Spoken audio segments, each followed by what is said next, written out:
devant toi, nous t'adorons, nous te louons, nous te magnifions pour qui tu es et pour ce que tu fais.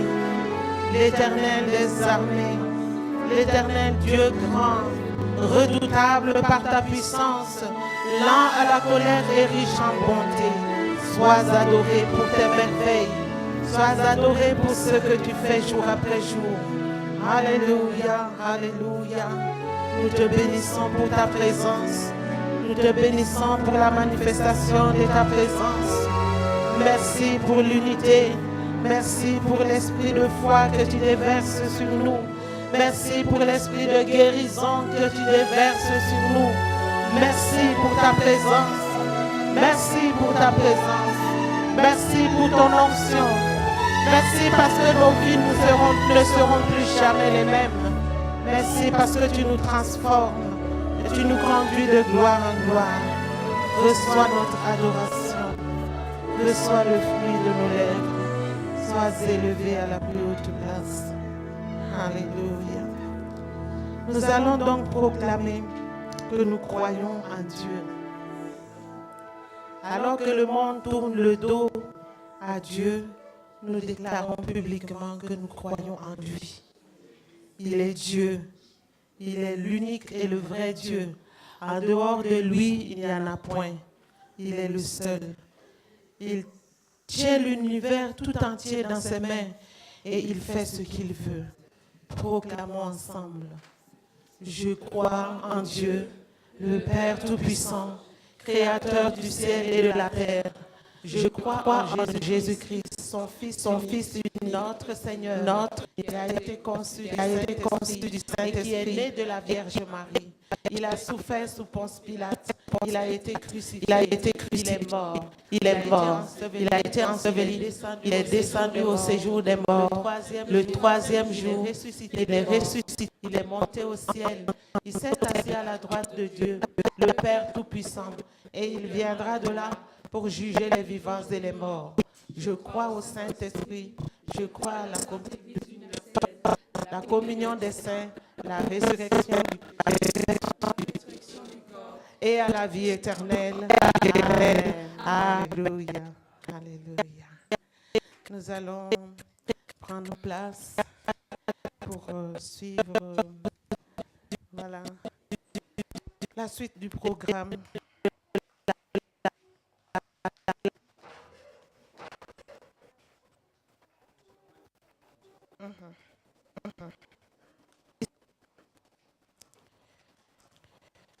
Avant de continuer, nous allons prier pour le culte, nous allons prier pour les grands, nous allons prier pour les petits, parce que les enfants vont dans leur salle d'école de dimanche pour recevoir un enseignement, à leur niveau. Nous allons confier nos enfants et puis pour que le Seigneur puisse se manifester. Dieu va nous parler. Il nous a assemblés pour nous toucher, pour nous instruire.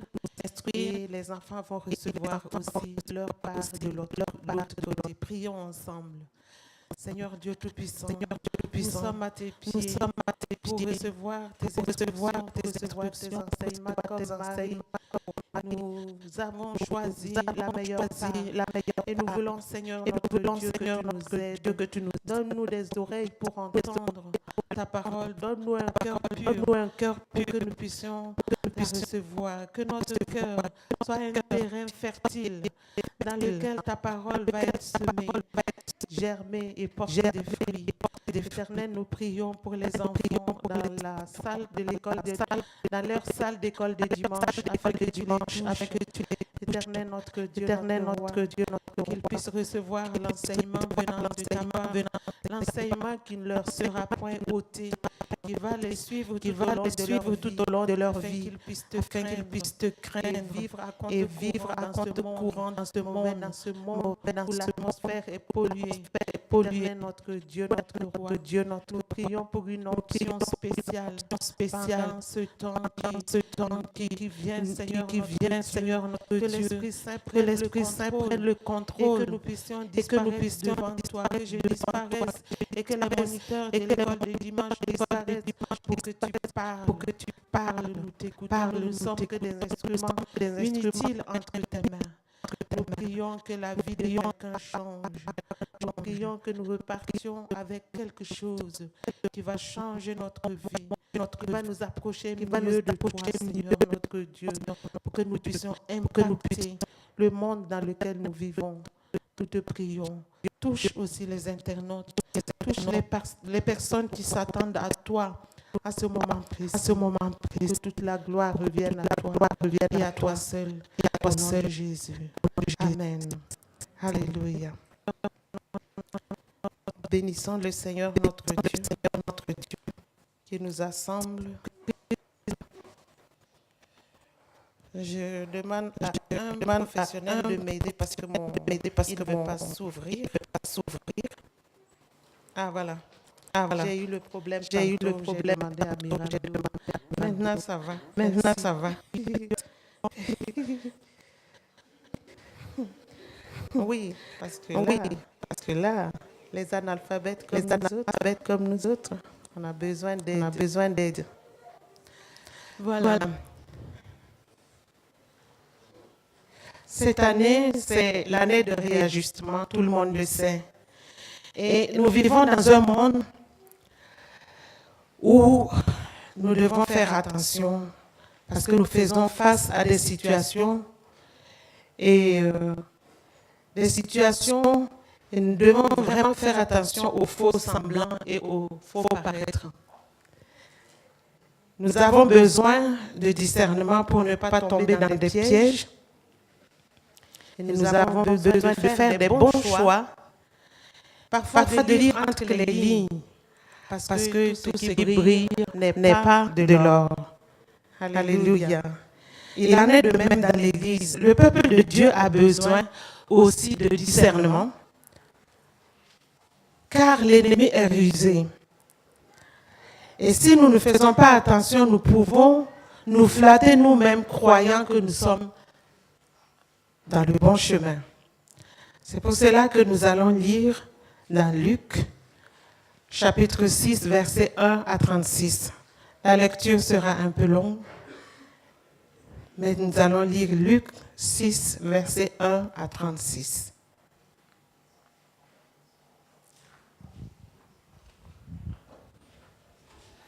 Il arriva un jour de sabbat appelé second premier, que Jésus traversait des champs de blé. Ses disciples arrachaient des épis et les mangeaient après les avoir froissés dans leurs mains. Quelques pharisiens leur dirent: « Pourquoi faites-vous ce qui n'est pas permis de faire pendant le sabbat ?» Jésus leur répondit: « N'avez-vous pas lu que David, lorsqu'il eut faim, lui et ceux qui étaient avec lui, comment il entra dans la maison de Dieu, prit les pains de proposition, en mangea et en donna à ceux qui étaient avec lui, bien qu'il ne soit permis qu'aux sacrificateurs de les manger. Et il leur dit: le Fils de l'homme est maître même du sabbat. Il arriva un autre jour de sabbat que Jésus entra dans la synagogue et qu'il enseignait. Il s'y trouvait un homme dont la main droite était sèche. Les scribes et les pharisiens observaient Jésus pour voir s'il ferait une guérison le jour du sabbat. C'était afin d'avoir sujet de l'accuser. Mais il connaissait leurs pensées et il dit à l'homme qui avait la main sèche: « Lève-toi et tiens-toi là au milieu. » Il se leva et se tint debout. Et Jésus leur dit: « Je vous demande s'il est permis le jour du sabbat de faire du bien ou de faire du mal, de sauver une personne ou de la tuer. » Alors, promenant ses regards sur eux tous, il dit à l'homme: « Étends ta main. » Il le fit et sa main fut guérie. Ils furent remplis de fureur et ils se consultèrent pour savoir ce qu'ils feraient à Jésus. En ce temps-là, Jésus se rendit sur la montagne pour prier et il passa toute la nuit à prier. Quand le jour parut, il appela ses disciples et il en choisit 12 auxquels il donna le nom d'apôtres. Simon, qui nomma Pierre, André son frère, Jacques, Jean, Philippe, Barthélemy, Matthieu, Thomas, Jacques, fils d'Alphée, Simon appelé le Zélote, Jude, fils de Jacques, et Judas Iscariote, qui devint traître. Il descendit avec eux et s'arrêta sur un plateau où se trouvait une foule de ses disciples et une multitude de peuples de toute la Judée, de Jérusalem et de la contrée maritime de Tyr et de Sidon. Ils étaient venus pour l'entendre et pour être guéris de leur maladie. Ceux qui étaient tourmentés par des esprits impurs étaient guéris. Et toute la foule cherchait à le toucher, parce qu'une force sortait de lui et les guérissait tous. Alors Jésus, levant les yeux sur ses disciples, dit, « Heureux vous qui êtes pauvres, car le royaume de Dieu est à vous. Heureux vous qui avez faim maintenant, car vous serez rassasiés. Heureux vous qui pleurez maintenant, car vous serez dans la joie. Heureux serez-vous lorsque les hommes vous haïront, lorsqu'on vous chassera, vous outragera et qu'on rejettera votre nom comme infâme à cause du Fils de l'homme. Réjouissez-vous en ce jour-là et tressaillez d'allégresse, parce que votre récompense sera grande dans le ciel, car c'est ainsi que leur Père traitait les prophètes. Mais malheur à vous riches, car vous avez votre consolation. Malheur à vous qui êtes rassasiés, car vous aurez faim. Malheur à vous qui riez maintenant, car vous serez dans le deuil et dans les larmes. Malheur lorsque tous les hommes diront du bien de vous, car c'est ainsi qu'agissait leur Père à l'égard des faux prophètes. Mais je vous dis, à vous qui m'écoutez, aimez vos ennemis, faites du bien à ceux qui vous haïssent. Bénissez ceux qui vous maudissent, priez pour ceux qui vous maltraitent. Si quelqu'un te frappe sur une joue, présente-lui aussi l'autre. Si quelqu'un prend ton manteau, ne l'empêche pas de prendre encore ta tunique. Donne à quiconque te demande et ne réclame pas ton bien à celui qui s'en empare. Ce que vous voulez que les hommes fassent pour vous, faites-le de même pour eux. Si vous aimez ceux qui vous aiment, quel gré vous en saura-t-on? Les pécheurs aussi aiment ceux qui les aiment. Si vous faites du bien à ceux qui font du bien, quel gré vous en saura-t-on? Les pécheurs aussi agissent de même. Et si vous prêtez à ceux de qui vous espérez recevoir, quel gré vous en saura-t-on? Les pécheurs aussi prêtent aux pécheurs afin de recevoir l'appareil. Mais aimez vos ennemis, faites du bien et prêtez sans rien espérer, et votre récompense sera grande, et vous serez fils du Très-Haut, car il est bon pour les ingrats et pour les méchants. Soyez donc miséricordieux, comme votre Père est miséricordieux. Amen. Alléluia. Dans ce texte, Jésus donne des enseignements dans un contexte où il est confronté à des pharisiens et des scribes. Ce sont des adversaires qui étaient là, qui cherchaient des occasions pour lui faire du mal. Mais nous allons voir un peu, avant de continuer l'histoire religieuse, les pharisiens sont un groupe de juifs qui existait bien avant Jésus-Christ. Ils observaient rigoureusement la loi de Moïse et développaient la tradition orale. Ils avaient une discipline de vie et étaient pieusement zélés dans les synagogues dans le but d'édifier et d'instruire leurs frères, si bien qu'ils étaient très considérés par le peuple et ils avaient ainsi donc une influence sur lui. Les pharisiens observaient strictement les préceptes moraux et s'attachaient plus à leur formalisme qu'à leur contenu. Ils jugeaient donc sévèrement la conduite des autres. Maintenant, nous allons voir qui sont les scribes. Dans le Nouveau Testament, les scribes sont des docteurs et des gardiens de la loi avec le titre de rabbi. Ils avaient plus de crédit auprès du peuple. Et la plupart d'entre eux appartenaient au parti des pharisiens, dont il réalisait les principes. Par la suite, c'est d'eux qu'est né le Talmud, l'un des textes fondamentaux du judaïsme rabbinique à la base de sa loi. Donc voilà, c'est dans ce contexte-là que Jésus va donner des enseignements et dans sa grande miséricorde, il va donner les enseignements à plusieurs groupes, notamment les scribes et les pharisiens eux-mêmes. Il va donner des enseignements aux apôtres qu'il a formés, qu'il venait de former. Il va donner aussi des enseignements aux autres disciples et enfin à ceux qui étaient venus pour l'écouter. Et je crois que cet après-midi, ces enseignements vont nous faire du bien à El Shaddai, parce que nous sommes là à ses pieds comme Marie. Donc nous allons voir le premier point, les enseignements de Jésus aux pharisiens et aux scribes. Cela se trouve dans le verset 2 et le verset 7. Les scribes et les pharisiens étaient en présence de Jésus constamment, mais avec des mauvaises motivations, des mauvaises intentions. Et ils les traitaient en tant qu'adversaires et ils voulaient le piéger à tout moment. Pour eux, il était vraiment inacceptable que Jésus et ses disciples fassent une œuvre quelconque le jour du sabbat, puisque eux, c'est vraiment des formalistes, c'est des gens qui sont attachés à la tradition. C'était inacceptable. Quand bien même il était permis de rentrer dans le champ d'autrui et puis de prendre des épis pour froisser et manger. Il n'était pas question de faire une provision pour partir. Et la loi l'autorisait. On le voit dans Deutéronome 23, verset 26. Pour eux, il n'était pas question que les disciples froissent le blé pour manger le jour du sabbat.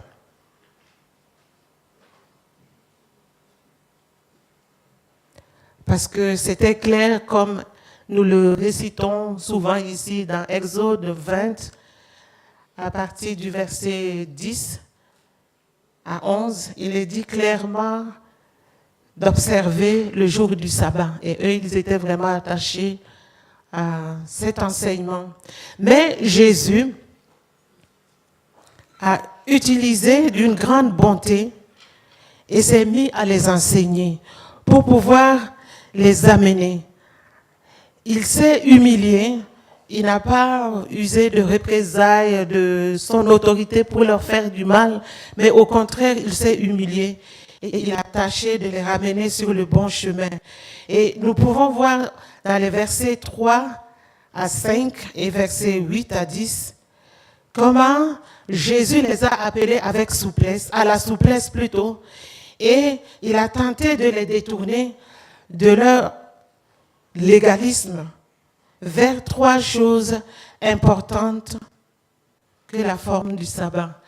Le Seigneur voulait leur apprendre cette leçon sur trois choses que nous allons voir ensemble. Parce que pour eux, il était inadmissible qu'on fasse ce que les disciples ont fait, mais Jésus leur parle clairement pour leur montrer que la personne de David était plus importante que la loi liée au pain de proposition. Pour qu'ils puissent comprendre qu'ils sont dans l'erreur, il a pris l'exemple de David pour donner l'enseignement.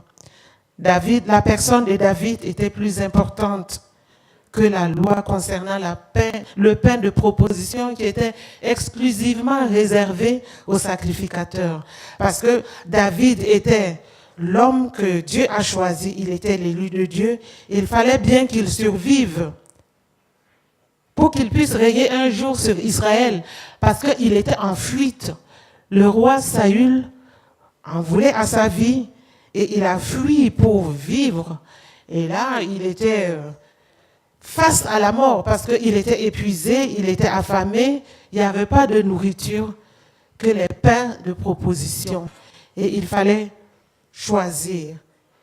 Et la vie de David était plus importante que l'observation de la loi des peines de proposition, parce que c'était loin de l'Éternel. Alléluia. La priorité était la vie du futur roi d'Israël et de sa suite, et non la préservation du pain réservé aux sacrificateurs.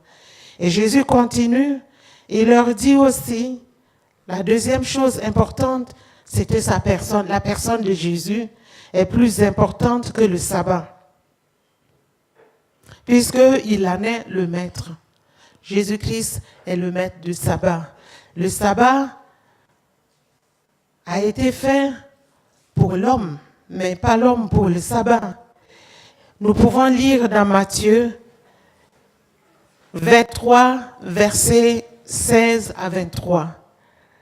Si vous pouvez m'afficher le livre de Matthieu, Matthieu 23, 16 à 23, nous allons lire pour comprendre. Malheur à vous, conducteurs aveugles, qui dites, si quelqu'un jure par le temple, ce n'est rien. Mais si quelqu'un jure par l'or du temple, il est engagé. C'est ce que les pharisiens, les Juifs enseignaient. Insensé et aveugle, lequel est plus grand, l'or ou le temple qui sanctifie l'or? Si quelqu'un, dites-vous encore, jure par l'autel, ce n'est rien. Mais si quelqu'un jure par l'offrande qui est sur l'autel, il est engagé. Aveugle, lequel est le plus grand, l'offrande ou l'autel qui sanctifie l'offrande? Celui qui jure par l'autel et par tout ce qui est dessus.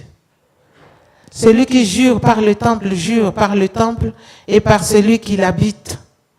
Et celui qui jure par le ciel jure par le trône de Dieu et par celui qui est assis. Malheur à vous, scribes et pharisiens hypocrites, parce que vous payez la dîme de la menthe, de la nette et du cumin, et que vous laissez ce qui est plus important dans la loi, la justice, la miséricorde et la fidélité. C'est là ce qu'il fallait pratiquer sans négliger les autres choses.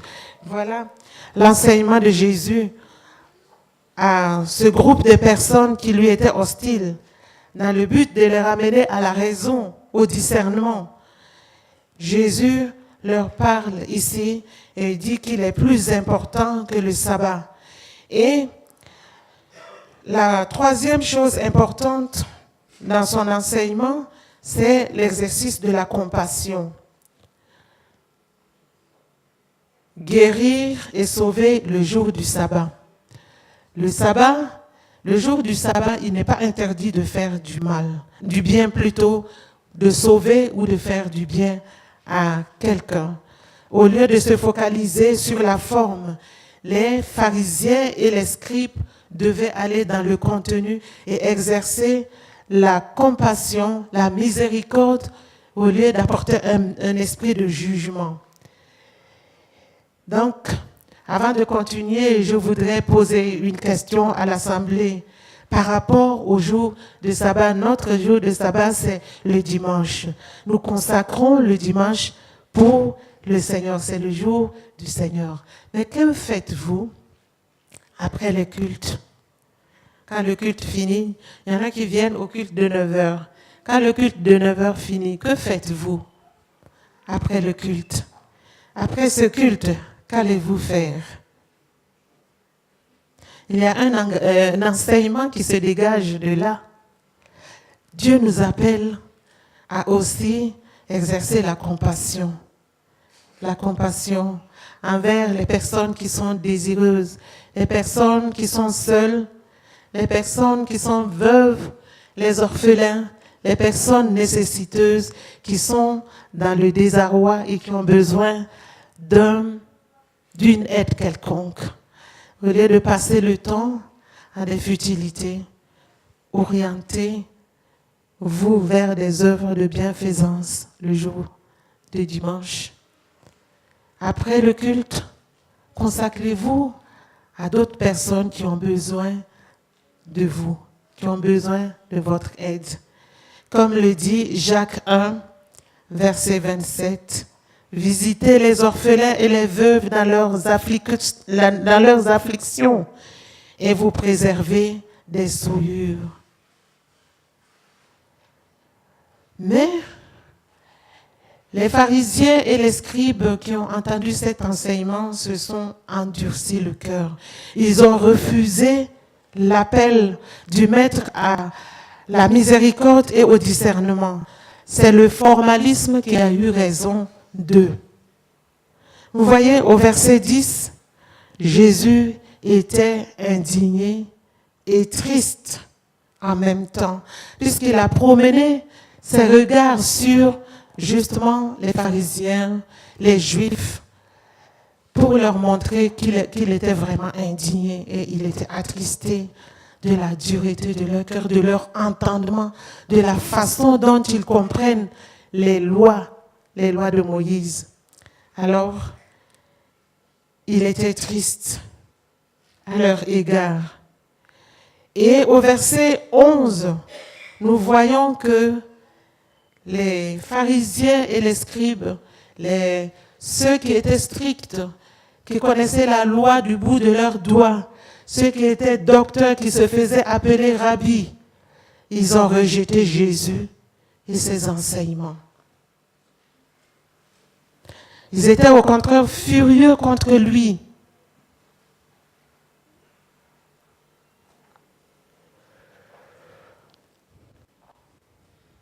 Nous pouvons accuser les pharisiens et les scribes, mais cela nous concerne aussi. Dans l'Église du Seigneur, il y a des gens qui sont comme des scribes, comme des pharisiens, même dans cette Église. Mais ce n'est pas grave. Vous savez, le Seigneur savait que les scribes et les pharisiens le suivaient pour lui créer des problèmes. Mais il s'est adressé à eux pour leur accorder une seconde chance, pour qu'ils puissent changer. Mais eux, ils ont choisi d'endurcir leur cœur et de rejeter le Seigneur Jésus. Mais vous allez me dire, nous, on ne rejette pas le Seigneur, on l'aime. Comment pouvons-nous rejeter le Seigneur? Il n'y a rien à voir avec nous, mais si, il y a de ces chrétiens qui n'aiment pas les prédications, qui les tournent vers la personne de Jésus. Jésus voulait que les pharisiens se tournent vers lui, se détournent de la loi, de leur vision de la loi, et ils ont refusé. Il y a parmi nous aussi des gens qui ne veulent pas des enseignements qui nous tournent vers la personne de Jésus. Vous savez, Dieu n'a que faire de nos formalités, de nos pèlerinages hebdomadaires vers sa maison si nous n'aimons pas Jésus et si nous le rejetons au profit des règles et des lois comme les pharisiens et les docteurs. Bien des personnes ont une relation superficielle avec Jésus et sont furieuses si elles reçoivent des enseignements qui visent à les amener vers sa personne. Elles sont friandes des fables et du sensationnel, de tout enseignement qui ne les engage à rien. Quand on prêche et on engage les personnes vers la parole de Dieu, ça crée des problèmes.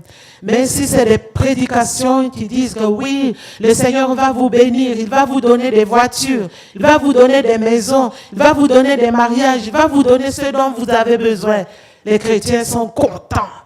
Mais si on vous engage à vivre pieusement, ça devient compliqué. On dit oui, dans cette église, il n'y a pas l'onction. Il n'y a pas l'onction, il n'y a pas l'onction. Mais pour qu'ils se prennent, ils sont payés pour ça. Ils veulent que nous prenions nos responsabilités. Ils ne veulent pas qu'on leur téléphone, ils ne veulent pas être dérangés. Ils veulent que l'on prenne nos propres responsabilités, qu'on assume nos propres responsabilités. Mais oui, la parole de Dieu est là pour nous conduire vers la personne de Jésus. Ne rejetons pas Jésus comme les pharisiens et comme les scribes qui connaissaient la loi, mais qui refusaient de mettre en pratique la parole de Dieu. Alléluia. Il n'est pas rare d'entendre des témoignages, j'en ai entendu concernant notre pays, où des pasteurs qui gèrent des assemblées de Dieu mènent une vie de dépravation, sont des personnes immorales. Ils se tiennent à la chair de Moïse, comme je me tiens ici. Et c'est le formalisme seulement. Préparer les prédications, venir haranguer la foule, donner des règles et c'est tout. Mais ces personnes se moquent de Jésus et disent, nous n'avons pas besoin de tes conseils. Nous n'avons pas besoin de tes enseignements. Nous allons vivre comme nous voulons. Toute belle femme qui passe dans l'assemblée, il faut... Voilà. Oui. Il y a des pasteurs à qui on confie des enfants. Vous savez, ici, il n'y a pas, mais chez nous, quand les parents habitent loin de l'école, ils cherchent un tuteur et l'enfant reste là pendant l'année scolaire, loin des parents, et c'est le tuteur qui devient le papa, la maman. Quand on était encore à Bruxelles et que Tatiana devait suivre les cours à Arlon en attendant qu'on vienne, on l'avait confié à Johan et à Magali. Donc, ils étaient son tuteur. Mais il y a des personnes qui abusent justement des jeunes filles qu'on leur confie. Et ils se tiennent, ces personnes se tiennent le dimanche, tiennent le micro, prêchent la parole de Dieu, alors que cette fille est abusée. Et la maman, la femme du pasteur le sait, mais elle ne peut rien. Qui va l'écouter, qui va la croire? Et les parents de cette jeune fille ne vont même pas la croire parce que c'est un pasteur. La parole de leur fille contre un pasteur, ça ne tient pas. Ce sont des personnes qui ont rejeté Jésus. Ce sont des personnes qui ont rejeté l'enseignement de Jésus, tout comme les pharisiens. Ils ne cherchent pas des occasions comme les pharisiens pour tendre un piège à Jésus et pour le lapider, pour le tuer. Mais c'est tout comme. Il en est de même parmi nous. On entend la parole de Dieu, mais on fait ce qu'on veut. On fait ce qu'on veut de notre vie. Jésus, tu peux parler toujours. Pasteur, tu peux parler toujours. Prédicateurs et prédicatrices, vous pouvez parler toujours, causer toujours, mais on fait ce qu'on veut. Mais le Seigneur vous donne une seconde chance aujourd'hui. N'endurcissez pas vos cœurs comme les pharisiens et les scribes qui connaissaient la loi et qui enseignaient la loi. La parole de Dieu vous est enseignée jour après jour, puisque vous faites la dévotion personnelle. Il y a la lecture en un an de la Bible. Il y a les enseignements en semaine. Il y a les enseignements les dimanches. Il y a les supports médiatiques de tout ce qui se passe à l'église ici. On peut écouter et réécouter les enseignements. S'il vous plaît, mettez la parole de Dieu en pratique. Que ça vous touche. Quand vous écoutez la parole de Dieu, pensez au comportement des scribes et des pharisiens et prenez la décision de ne pas faire comme eux. Alléluia. Deuxième enseignement. Les enseignements de Jésus étaient adressés à ses disciples à partir du verset 20 jusqu'au verset 23. Mais du verset 12 au verset 16, nous voyons que pendant que ses adversaires complotaient contre lui, le Seigneur est monté sur la montagne pour prier toute la nuit, pour prier Dieu toute la nuit.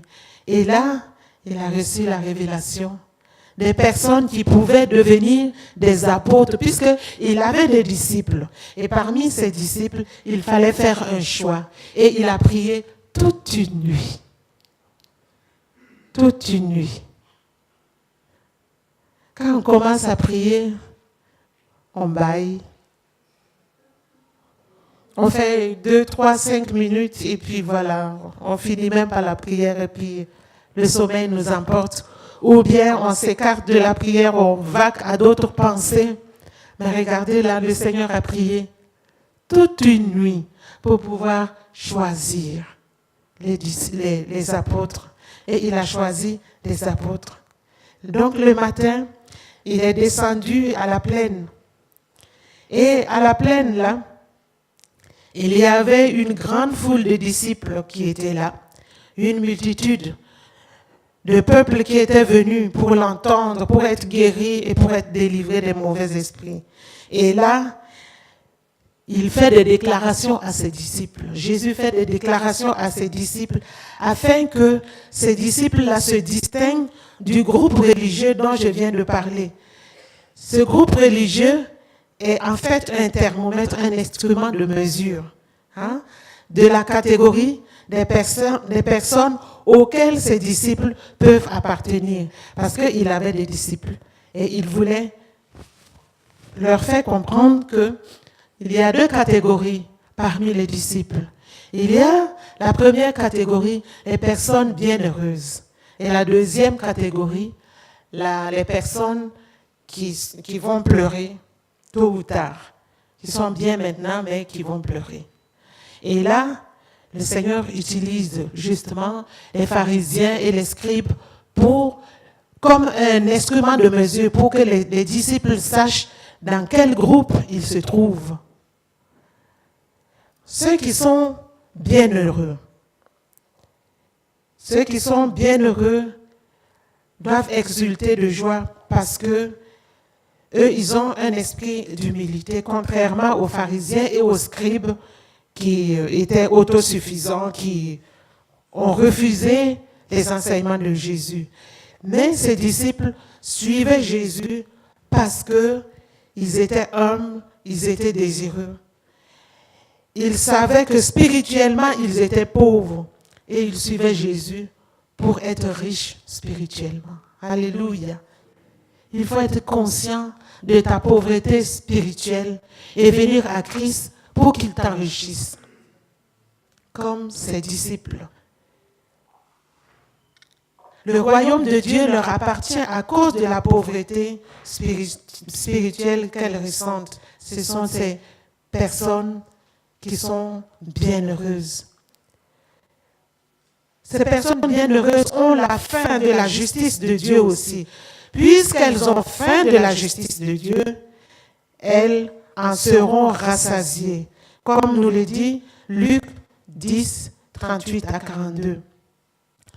Donc leur bonne disposition de cœur à écouter Jésus diffère de l'autosuffisance et de la haute estime des hommes religieux. Qu'est-ce que Luc 10, 38 à 42 nous dit? Il est question de Marthe qui a accueilli le Seigneur Jésus pour lui donner à manger. Voilà, elle avait un grand cœur, elle a utilisé ses biens comme les femmes de El Shaddai utilisent leur argent, utilisent leurs biens pour servir le Seigneur. Donc, elle a apprêté la nourriture. Mais pendant ce temps, sa sœur Marie était au pied du Seigneur et écoutait les instructions. Et là, le Seigneur dit que Marie a choisi la meilleure part qui ne lui sera pas ôtée. Parce que Marthe, qui s'agitait, s'est plainte auprès du Seigneur pour dire, mais dis à Marie de se lever pour m'aider. Ne voit-elle pas que je suis en train de suer? Il fait chaud et puis il y a la sauce qui déborde, il y a la vaisselle à faire, il y a la table à faire. Et là, elle est assise seulement. Mais le Seigneur lui dit, tu t'agites pour peu de choses. Mais Marie a fait le bon choix. Alléluia. Parce qu'elle avait faim. Elle avait faim de la justice de Dieu. Elle ne voulait plus vivre selon la justice humaine. Parce que la justice humaine, c'est vraiment de la souillure devant Dieu. Alléluia. Mais Dieu nous appelle aujourd'hui à faire partie de cette catégorie, de savoir que nous sommes soit dans cette catégorie ou l'autre que je vais dire plus tard, pour que nous puissions nous ajuster, nous réajuster, parce que nous sommes dans une année de réajustement. Alléluia. Ils avaient une bonne disposition de cœur à écouter le Seigneur Jésus. Donc, dans cette première catégorie encore, il est dit que leurs pleurs se transformeront en joie, en joie. Parce que dans Ésaïe 61, verset 1 à 3, il est question du Seigneur Jésus qui est venu pour donner justement de l'aide aux personnes qui sont dans la souffrance, pour essuyer les larmes. L'Esprit du Seigneur, l'Éternel, est sur moi, car l'Éternel m'a oint pour porter des bonnes nouvelles aux malheureux. Il m'a envoyé pour guérir ceux qui ont le cœur brisé, pour proclamer aux captifs la liberté et aux prisonniers la délivrance, pour publier une année de grâce de l'Éternel et un jour de vengeance de notre Dieu, pour consoler tous les affligés, pour accorder aux affligés de Sion, pour leur donner un diadème au lieu de la cendre, une huile de joie au lieu du deuil, un vêtement de louange au lieu d'un esprit abattu, afin qu'on les appelle les térébintes de la justice, une plantation de l'Éternel pour servir Dieu. Justement, dans cette première catégorie, puisque les personnes sont désireuses, puisque les personnes cherchent le Seigneur Jésus, eh bien Jésus est là pour essuyer leurs larmes. Ce matin, notre sœur Marlène nous a parlé justement de ça. Il y a beaucoup de gens qui connaissent des difficultés à cause de leurs soucis. Mais ce matin, elle nous a invités à nous décharger sur notre Seigneur Jésus. Parce que les soucis donnent des maladies, donnent des insomnies, créent des troubles partout où nous sommes. Mais le Seigneur est là. Il attend seulement qu'on se tourne vers lui pour apporter la solution à tous nos problèmes. Alléluia. Dans cette première catégorie, les personnes seront maltraitées à cause du don de Jésus.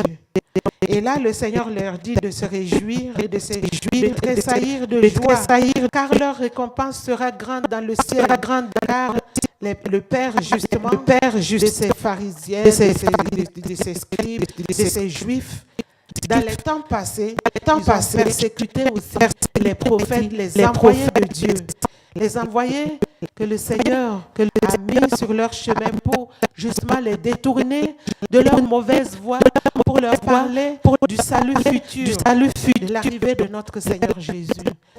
Non, leur père, ils étaient furieux. Ça n'a pas changé. Tel père, tel fils. Ils ont emprisonné les prophètes. Ils les ont maltraités. D'autres ont été lapidés. D'autres ont été tués. À cause de la bonne nouvelle. Mais le Seigneur Jésus dit aux personnes qui sont dans la première catégorie de se réjouir. Parce que les mêmes choses vont arriver de la part des religieux. Alléluia. Donc, en ce qui nous concerne, peuple de Dieu de El Shaddai, ne cherchons pas l'approbation d'une personne, mais ayons faim uniquement et soif uniquement de Jésus. Si tu te retrouves dans cette catégorie, bénis Dieu, continue de bénir Dieu. Parce que tu es à la bonne place. Si tu es persécuté à cause de ta foi, réjouis-toi. Si tu es affamé de Jésus, réjouis-toi. Si tu viens à l'église, rien que pour écouter la parole de Dieu, rien que pour te concentrer, te consacrer à Jésus, réjouis-toi. Alléluia. Si tu as faim de la justice de Dieu, réjouis-toi. Le Seigneur te parle ce matin. Il faut te focaliser sur lui. Venons à lui, les mains vides pour qu'il les remplisse. Comme le professeur de notre pasteur, nous avait donné l'enseignement sur vivre selon la justice de Dieu. Il a dit, venez à Jésus avec les mains vides pour qu'il les remplisse. Il faut vous débarrasser de vos connaissances. Il faut venir à Jésus voulant recevoir ses instructions, ses enseignements. Ne dites pas, oui, ce dimanche-là, c'est une femme qui prêche. je n'aime pas sa tête, ou bien c'est un homme qui n'articule pas bien, ce n'est pas le pasteur, ça aurait été le pasteur, on allait être bien nourri. Tu sais, Dieu utilise qui il veut. Il utilise même un ami, il utilise même les enfants. Dieu a utilisé mes enfants à plusieurs reprises pour me parler. Ils étaient petits. Yann, il vient vers moi. Maman, tu es triste. Il me caresse comme ça. Il dit, ça va aller. Ou bien, il vient me dire, ce n'est qu'un enfant, c'est le diable. C'est vrai, j'étais plongée dans mes pensées et il me dit, arrête, c'est le diable. Un minuscule. Dieu parle. Il utilise qui il veut. Alléluia. Il peut utiliser un Burkinabé pour vous parler. Il peut utiliser un Congolais pour vous parler. Il peut utiliser une personne de petite taille pour vous parler. Soyez attentifs seulement. Et saisissez la parole de Dieu. Alléluia.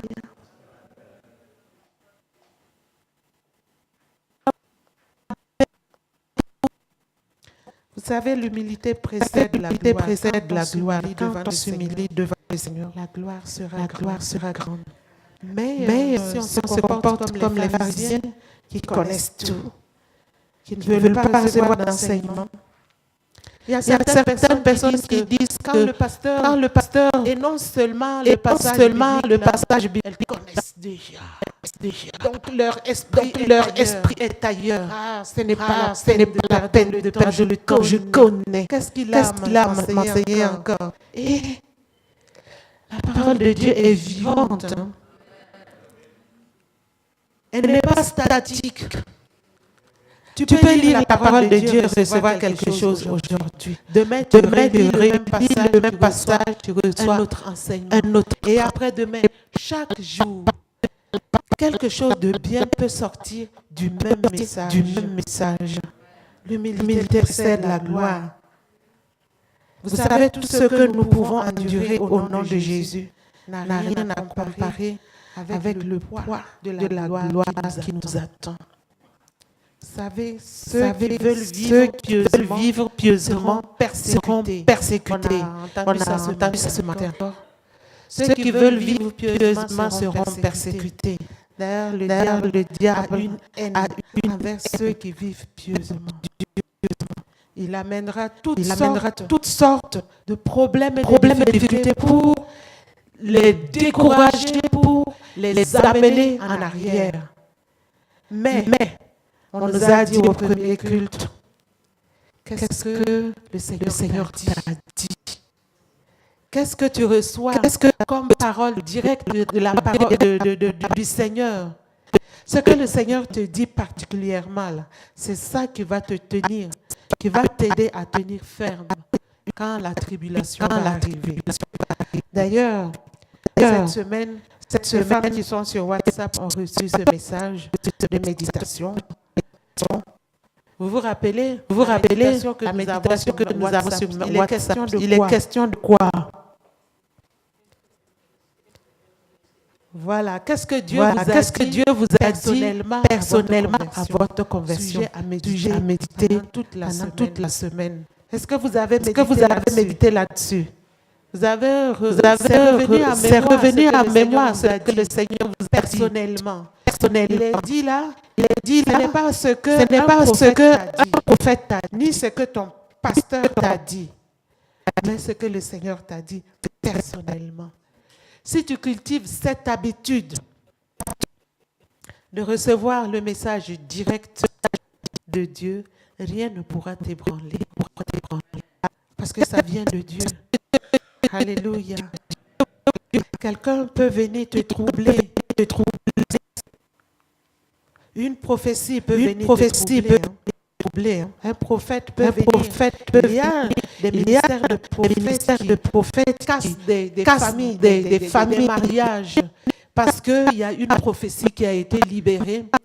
et ça entraîne tout un problème qu'on ne peut même pas résoudre à la maison. Parce que soit on a accusé la femme de sorcière, soit on accuse la femme d'être la source du trouble du foyer, ou bien on dit karma au monsieur, et tu dois épouser une autre personne parce que cette femme-là, ce n'est pas dans la volonté de Dieu. Quel est cet esprit de Dieu qui se contredit? Mais si cette personne cherche à connaître la volonté par rapport à la difficulté qu'elle rencontre dans son ménage, le Saint-Esprit ne lui dira jamais, ne lui donnera jamais un message qui va détruire son Alléluia. Cultivons la relation directe avec notre Dieu. Ayons faim et soif de Dieu. Alléluia. L'autre catégorie de personnes, ce sont les personnes malheureuses. C'est du verset 24 à 26. Si nous pouvons lire Luc 6, 24 à 26.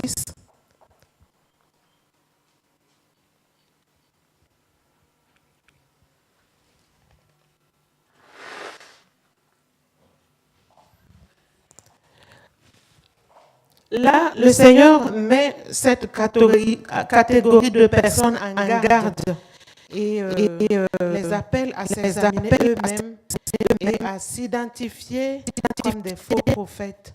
Parce que ce sont des personnes qui sont appréciées par les pharisiens et les scribes. Ce sont des personnes qui ne sont pas dérangeantes. Ce sont des personnes qui se confondent à eux. Si tu te retrouves dans cette catégorie de personnes qui sont autosuffisantes, de personnes qui n'ont pas faim, qui n'ont pas soif, qui font ce qu'elles veulent, qui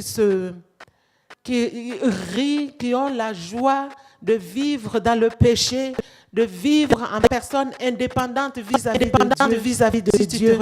Si tu te retrouves dedans, sache que le sort final, ça sera des pleurs.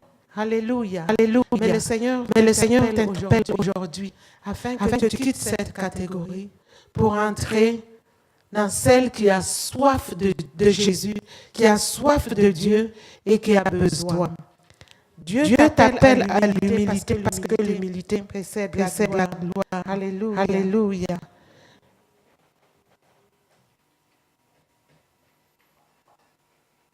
Peuple de Dieu, quand le Seigneur parle pas en vain. Il sait que parmi nous, il y a des gens qui avaient besoin d'entendre cette parole. Que cette parole fasse son effet dans nos cœurs. Nous allons passer maintenant au troisième type d'enseignement. Le Seigneur a donné des enseignements à ceux qui l'écoutaient. C'est toutes catégories confondues. Il y avait les disciples, il y avait les apôtres, il y avait les gens qui étaient venus pour être guéris, pour être délivrés et qui étaient là, assis et qui suivaient les enseignements. Le Seigneur leur a parlé de vivre selon la justice de Dieu. Vivre selon la justice de Dieu. Est-ce qu'on peut m'afficher encore le texte? Luc 6, à partir du verset 27.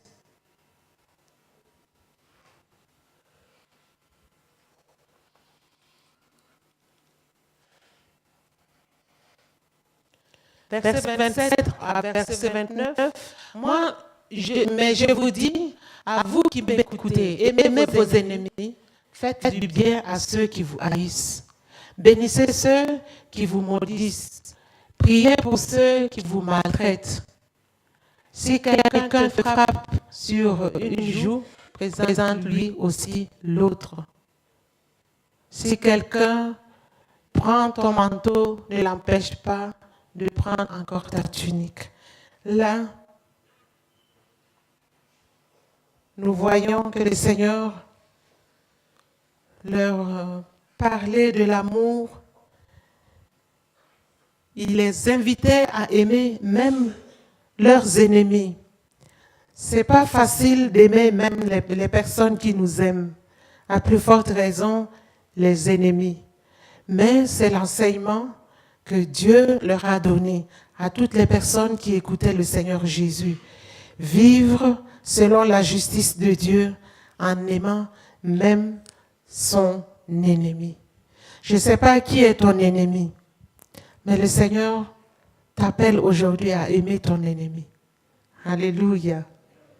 C'est faisable. S'il le dit, c'est que c'est faisable.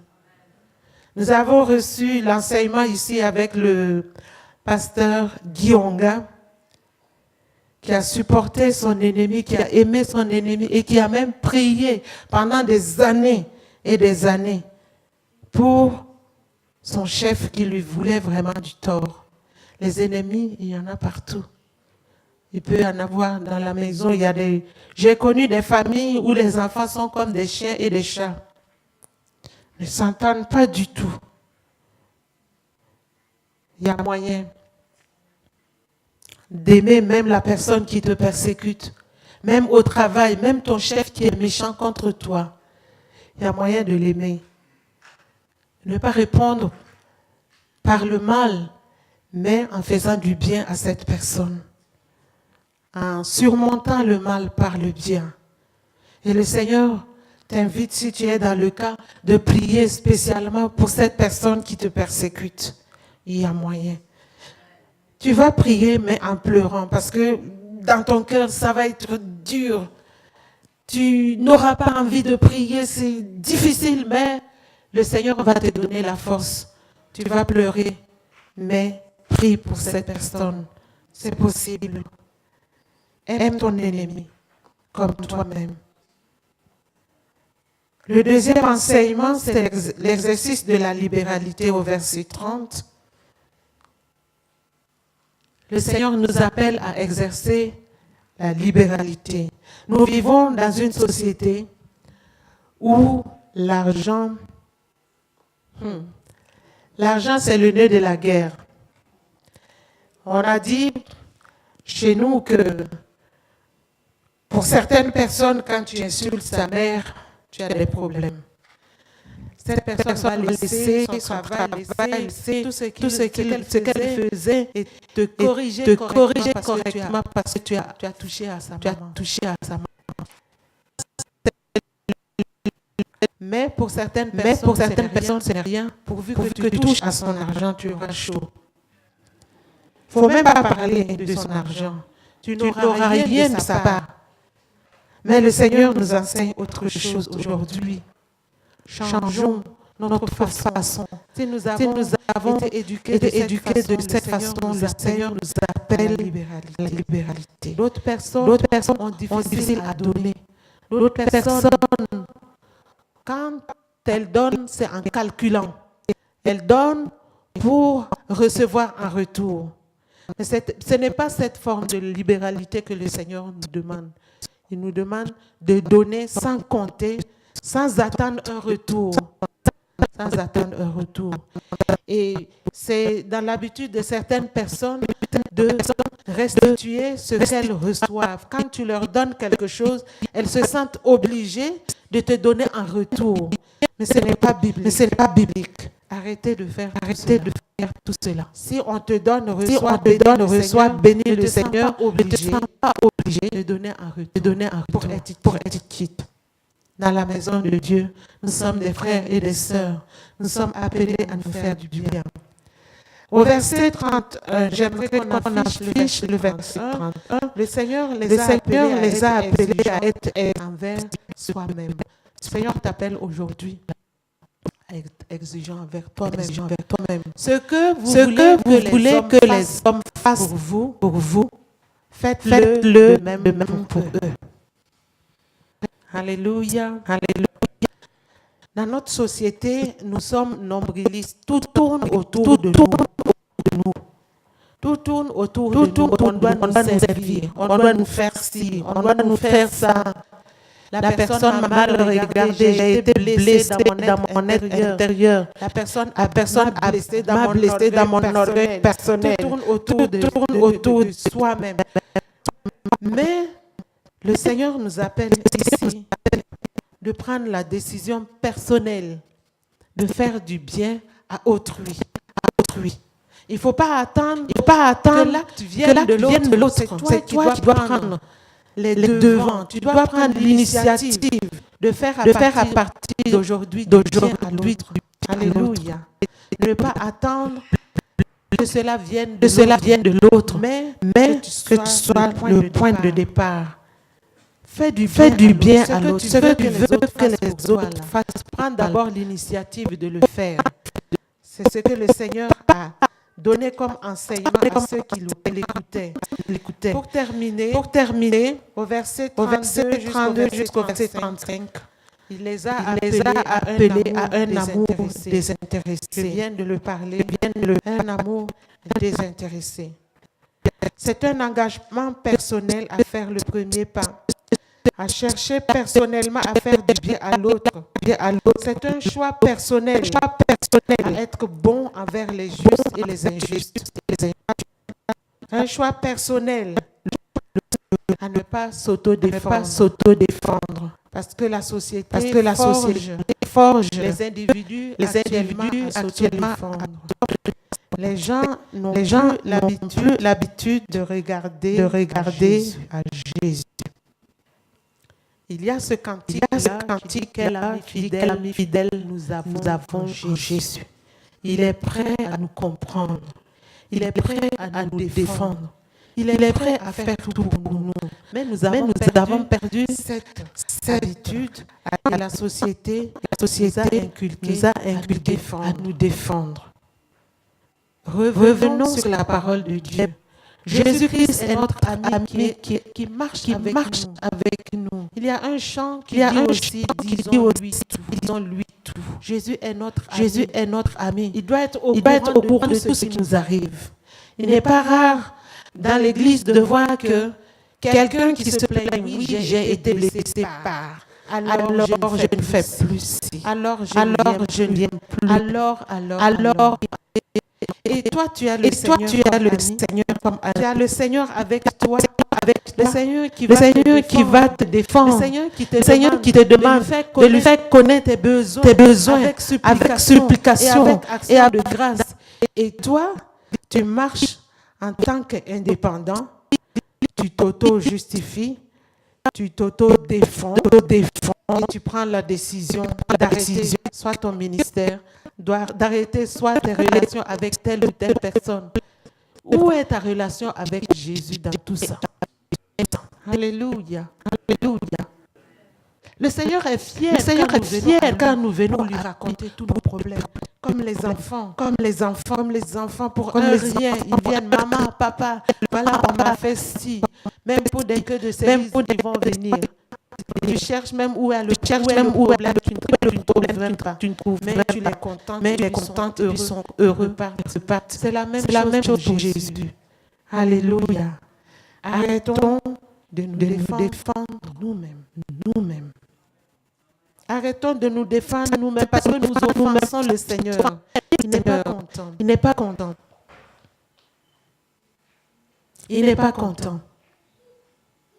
Que le Seigneur nous aide. Afin que nous puissions faire le choix personnel d'aimer sans attendre. Parce que si nous ne défaillons pas, nous allons avoir une récompense très grande au ciel. Il y a une récompense qui attend chaque personne qui va être victorieuse dans les différentes situations que je viens de citer. Généralement, les gens se tournent vers la confession. Je veux faire et puis aller demander pardon. Je veux faire pour aller confesser mon péché et obtenir miséricorde. Mais tu perds tes récompenses. Parce qu'il y a des récompenses réservées aux victorieux. Dans le ciel, il y a ceux qui ont marché dans la victoire, qui n'ont pas cédé, qui sont restés fidèles. Ils auront une récompense autre que les autres, qui se contentent seulement à être plus intelligents que Dieu. Alléluia. Dieu nous aide. Si nous nous comportons de la sorte, comme le Seigneur a enseigné à ceux qui l'écoutaient, nous allons être les fils de Dieu. Parce que tel Père, tel Fils. Dieu est bon pour les ingrats et pour les méchants. Quand le soleil se lève, il se lève pour les bons et pour les méchants. Quand il pleut, c'est pour les bons et pour les méchants. Alléluia. Alléluia. Donc que Dieu nous aide, afin qu'on nous reconnaisse par notre comportement vis-à-vis des personnes bonnes et vis-à-vis des personnes méchantes. Qu'il n'y ait pas de variation, qu'il n'y ait pas de clivage entre les personnes. Notre comportement envers les personnes qui sont bonnes et les personnes qui sont mauvaises. Parce que nous sommes les enfants de Dieu.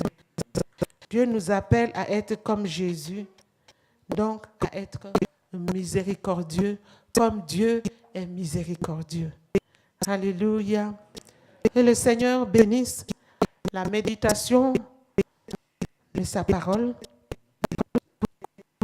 J'ai fait ce que je peux. C'est la parole de Dieu. La parole de Dieu est esprit. Elle est vie et esprit. Et j'ai la conviction que le peu que vous avez pu retenir va vous faire du bien. Parce que cette œuvre-là est spirituelle. Elle est spirituelle. Cette parole, elle est spirituelle. Et elle va agir dans le monde spirituel. Elle va agir dans la sphère surnaturelle. Que Dieu vous bénisse. Alléluia.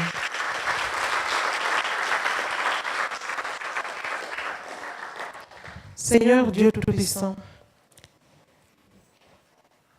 tu as parlé avec mes faiblesses, avec mes moyens, avec mes limitations. Mais ta parole est sortie. Elle ne reviendra pas à toi sans avoir accompli son œuvre pour laquelle tu l'as envoyée. C'est pour cela que je te bénis de tout mon cœur. Et je prie afin que tu touches les personnes qui vivent dans l'hypocrisie, comme les pharisiens et les scribes. Donne-leur de changer, de camp, et d'être, Seigneur, désireux de ta personne. Qu'à partir de ce jour, ces personnes aient soif et faim de toi, se tournent résolument vers toi, reçoivent tes enseignements, mangent ta parole et respirent par la prière, ô éternel Dieu Tout-Puissant.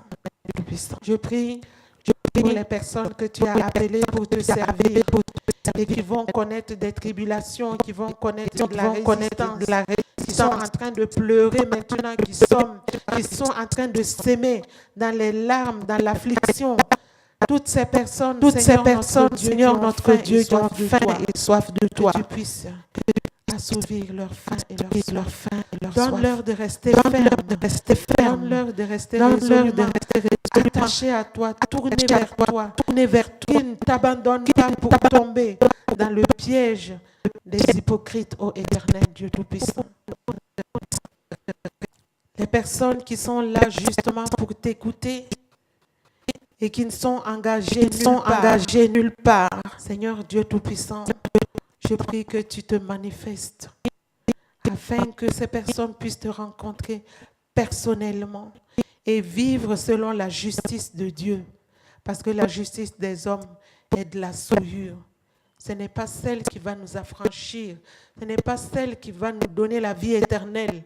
Nous prions au Éternel que cette parole fasse son effet dans toutes les catégories de personnes qui sont au milieu de nous. Éternel Dieu Tout-Puissant, touche les internautes, fais-leur du bien, donne à chacun de faire le bon choix, de choisir la meilleure part qui ne sera pas ôtée au Éternel Dieu Tout-Puissant. Manifeste ta grâce et ta puissance maintenant et nous te donnons toute la gloire. Je t'ai ainsi prié au nom de Jésus-Christ notre Seigneur et notre Sauveur. Amen. Alléluia. Alléluia.